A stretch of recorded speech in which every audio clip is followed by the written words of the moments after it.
Bismillahirrahmanirrahim. Assalamualaikum warahmatullahi wabarakatuh. Selamat sore guys, ketemu lagi. Dan di kesempatan kali ini saya akan melakukan unboxing dan review untuk sebuah graphic card. Ya, saat ini graphic card sedang benar-benar susah ya guys untuk bisa mendapatkan yang bagus banget kondisinya. Dan saat ini saya mendapatkan sebuah graphic card Gigabyte GTX 1050 2GB GDDR5 WindForce OC Edition ya guys. Nah, sepintas untuk boxnya memang seperti ini ya, khas dari Gigabyte yang sering kita dapatkan. Oke, seperti ini untuk serinya di bagian belakang ya. Nah, ini dia untuk tipenya JVN 1050 OC 2GD Rev 1.1 ya. Mantap jiwa. Kita akan langsung buka untuk unitnya, guys. Oke, jadi unitnya ini saya dapatkan kebetulan dari teman saya. Dia adalah seorang fotografer dan tentunya VGA ini jarang sekali digunakan atau PC-nya jarang on karena dia sudah beralih ke MacBook ya guys. Untuk kelengkapannya seperti ini. Ada DVD Aorus ya, DVD dari Aorus, kemudian ada quick guide dari Gigabyte dan kartu garansi dari NGT. Saya sudah cross check untuk serial number, box, unit semua sama. Jadi di sini kita akan lihat unitnya guys. Oke, teman-teman mungkin bisa lihat sendiri di sini unitnya seperti apa. Yes, bener-bener masih seperti baru banget guys, kinclong banget. Dan ini sudah masih tertutup oleh tutup portnya masih lengkap. Kita akan cek ya. Di sini dengan 16 pin PCI Express. Kemudian untuk portnya sendiri ada satu buah display port dan satu buah HDMI port, satu buah DVI-D port, kinclong ya, masih kinclong. Dengan untuk heatsink di belakang juga benar-benar masih seperti baru, no karat, no korosi dan wangi. Kemudian di bagian atas ya ada emboss Gigabyte. Di sini tidak memerlukan pin port tambahan. Sudah dipastikan ini sangat-sangat hemat daya ya, untuk kondisi mendapatkan grafik card hemat daya dengan performa yang optimal tentunya itu sangat-sangat susah sekali untuk saat ini, momen-momen ini. Dan untuk unitnya di sini segelnya dari NGT yaitu selaku distributor resmi sudah habis ya guys. Kalau tidak salah per 2020 ya. 2021. 18, 19, 20 ya. Habis per 2020. Tapi teman-teman bisa lihat sendiri di sini untuk platnya juga masih seperti baru banget ya. Untuk serialnya seperti ini. Oke, kita akan langsung pasang di unit dan kita akan lakukan tes dan benchmark ya. Oke, jadi unit saya pasang di port PCI Express 16 kali ya. Saya selalu gunakan port PCI Express ini. Saya belum pernah gunakan port PCI Express yang speed di bawahnya 4 kali atau 8 kali, belum pernah. Oke, kita pasang secara tegak lurus ya. Sebisa mungkin secara tegak lurus. Kita kunci dengan satu buah baut saja cukup karena ini tanpa pin port tambahan. Saya menggunakan port HDMI. Kita pasang powernya. Oke, turn on the power. Sudah menyala ya. Untuk mouse-nya nggak sampai kabelnya guys. Oke, kita akan nyalakan powernya. Bismillah. Mantul jewel, jos sekali. Kipas berputar dengan Xiaomi Soro ya. Oke, teman-teman bisa lihat di situ kipas berputar dan kita langsung menuju ke display. Kipas udah idle ya, ciri khas dari Gigabyte. Dia itu memiliki teknologi zero RPM atau kita biasa sebut auto fan control ya. Auto fan control dari WindForce. Kipas WindForce. Oke, masih blur. Sudah cetar ya, guys. Oke, jadi saya tes per mana tanggalnya? 8 November jam 4 sore. Kita tunggu berapa saat.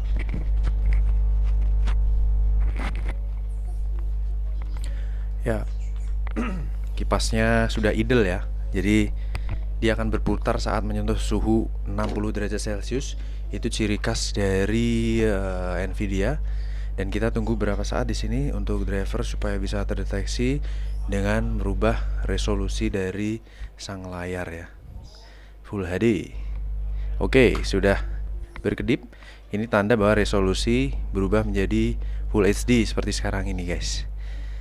Oke, kita refresh cirinya ada Nvidia Control Panel ya. Di sini sudah terload. Dan kita akan coba buka test power up GPU Z dan CPU ID. Semoga nggak miring guys kameranya. Oke, kita pantau di sini GeForce GTX 1050 dari Gigabyte berjalan di 16 kali, dia support sampai 16 kali 3.0, DirectX supportnya di DirectX 12 tentunya. Shadernya 640 Unified, kemudian ROPS TMUS nya cocok ya. GDDR5 Micron 2 GB 128 bit boost bitnya.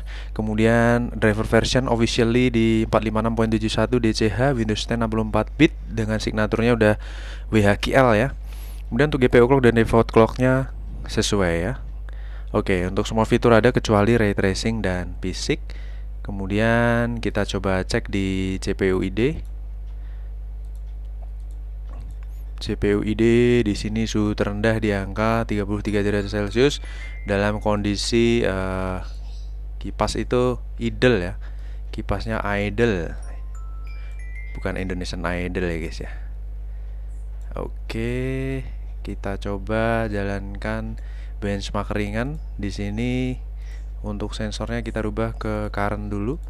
Di sini suhu di angka 35 derajat Celcius sama suhu terendah 33. Kita jalankan dulu pakai benchmark ROG dengan resolusi 1080, enable artifact scanner hanya 1 menit aja. Kita jalankan guys. Oke, mantap. 42 fps, 40 fps.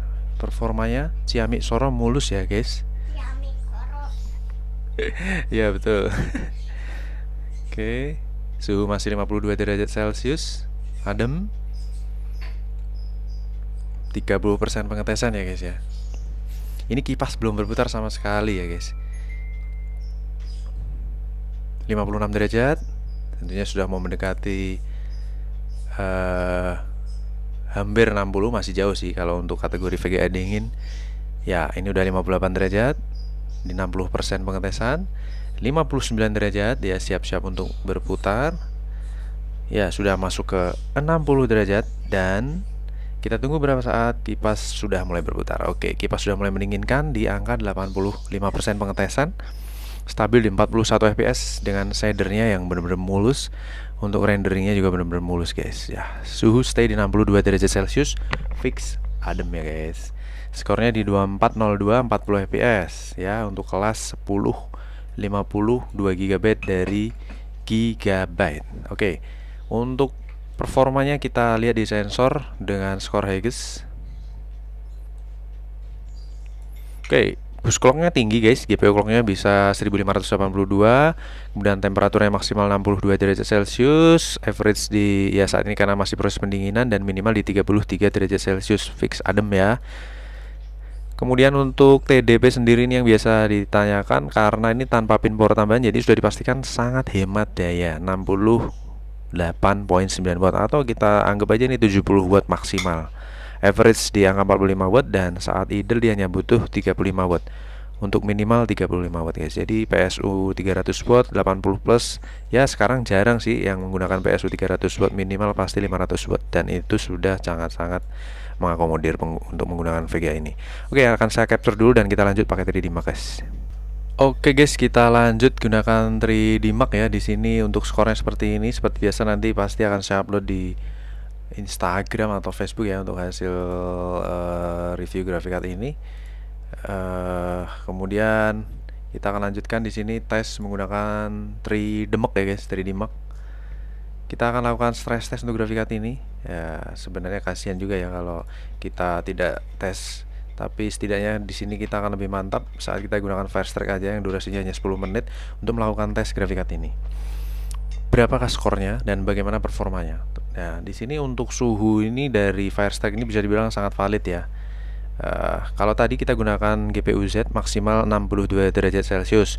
Nah, di sini kita akan lakukan tes menggunakan si 3D Mark. Nanti kita bisa compare untuk suhunya seperti apa saat dilakukan full load dalam durasi hanya 10 menit saja guys. Di sini kita akan lihat, kita akan cek ya bagaimana performanya. Oke, semoga tidak ngeblur. Kipas sudah kembali idle ya tadi waktu saya screenshot dan saya jalankan tes. Ya, stabil di 30 fps startingnya, 31 fps. Berapa loop nih untuk jumlah framenya nih guys, kita akan pantau ya. Untuk 1050 Ti bisa tembus 1000 loop, 1000 frame. Nah ini untuk 1050 2 GB berapa frame nih. Jadi loop pertama ini sangat menentukan sekali. Ini udah 800 frame. Oke, di angka 920 frame kurang lebih guys. Jadi hampir sedikit mendekati si 1050 Ti, kurang lebih 100 frame kurang ya, 80 frame lah. Oke, ini karena berlangsung 20 kali loop, jadi saya akan record loop pertama dan loop terakhir aja. Nanti kita akan lanjut ya guys untuk recordingnya. Oke guys, ini masuk ke loop 19 ya guys. Kita akan tunggu sampai hasil skornya.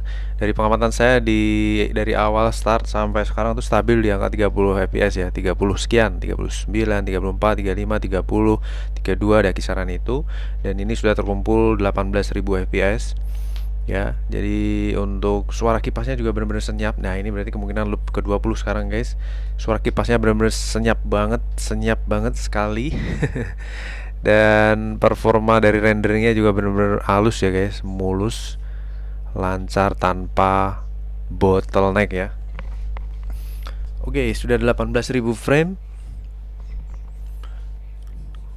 Kita nantikan untuk total framenya berapa ini. Untuk sampai terakhir ini udah 19.050 ya, 19.050. Jadi selisih 1000 frame kurang lebih dari si 1050 Ti. Nah untuk performanya mantul jiwa ya guys, 99.5% ya. Untuk grafik card ini performanya benar-benar masih seperti baru kestabilannya ya. Secara physically teman-teman juga bisa lihat nanti bahwa unit ini tuh sebenarnya masih seperti baru banget. Bisa lihat nanti di foto kalau udah saya foto. Dan secara fisik, performa fisiknya juga benar-benar seperti baru. Oke, kita lihat untuk di sini suhunya, karena tadi benchmark awal sudah dilakukan. Jadi ini untuk benchmark 3D Mark itu di starting di 58 derajat Celcius, kemudian naik ke 60, kemudian paling tinggi di angka 70 derajat Celcius, menyentuh 70 derajat Celcius sampai akhir ya, sampai akhir. Bahkan dia nggak nyentuh 71. Ini fix ya guys, suhu 70 derajat Celcius adalah suhu tertinggi ya. Untuk GPU di 99%. Kemudian untuk di sini apalagi nih skornya. Oke, untuk GPU clock frekuensinya di 1670, memori clock frekuensi dari GPU sendiri di 666.67 ya. Oke, jadi overall untuk performa grafik cardnya ini benar-benar masih seperti baru banget di 99.5%. Oke, tanpa banyak bicara kita akan lanjut tes grafik card yang lainnya guys. Kita ketemu lagi di sesi berikutnya ya. Terima kasih. Wassalamualaikum warahmatullahi wabarakatuh. Bye bye.